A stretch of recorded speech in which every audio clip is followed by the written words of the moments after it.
Bonjour, je suis Christine Nanor. Je vous invite à découvrir les missions de l'institution régionale dans sa compétence d'assurer le développement économique.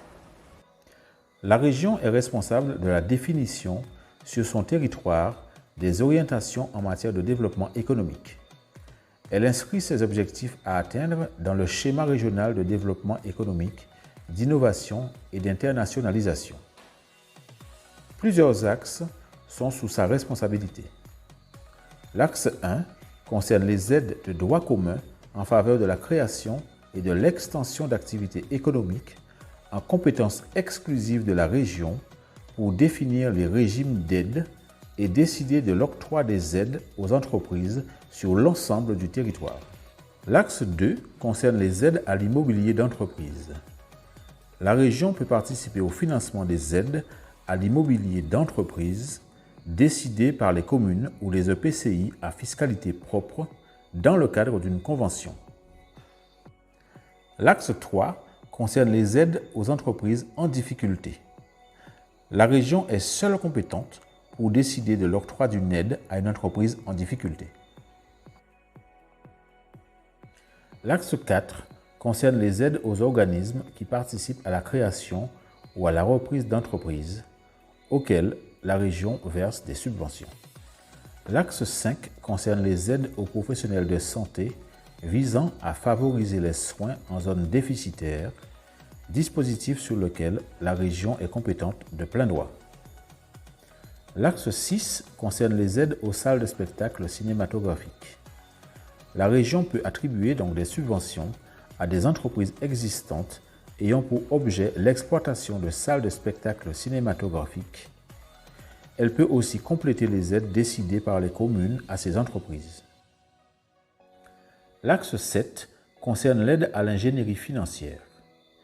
La région peut servir de garantie d'emprunt à des personnes de droit privé. Elle peut participer au capital de sociétés de garantie ou de capital d'investissement. La région peut souscrire à des parts dans un fonds commun de placement à risque à vocation régionale ou interrégionale ayant pour objet d'apporter des fonds propres à des entreprises.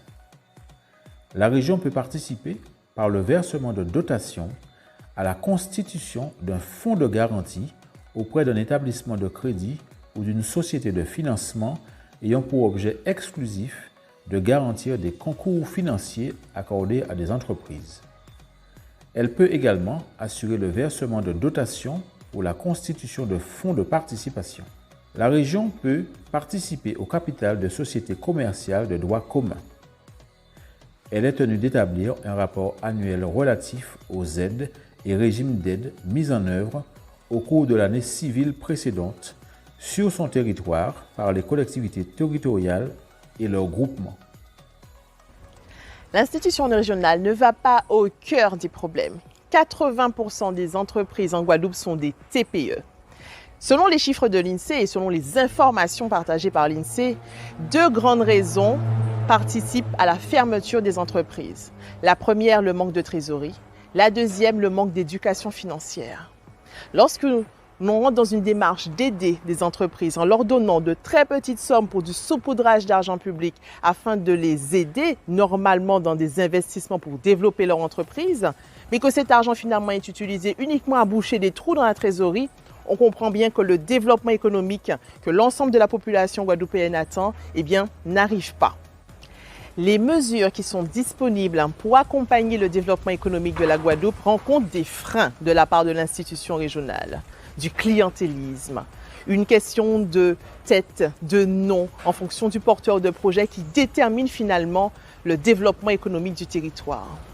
La Guadeloupe Consciente en Action, qui est un parti humaniste et qui lutte contre les discriminations, ne va pas maintenir ce système de clientélisme en place. Nous ferons en sorte d'accompagner les porteurs de projets en fonction de la qualité de ce qu'ils présentent pour s'assurer de multiplier les opportunités de développement économique et de création d'emplois.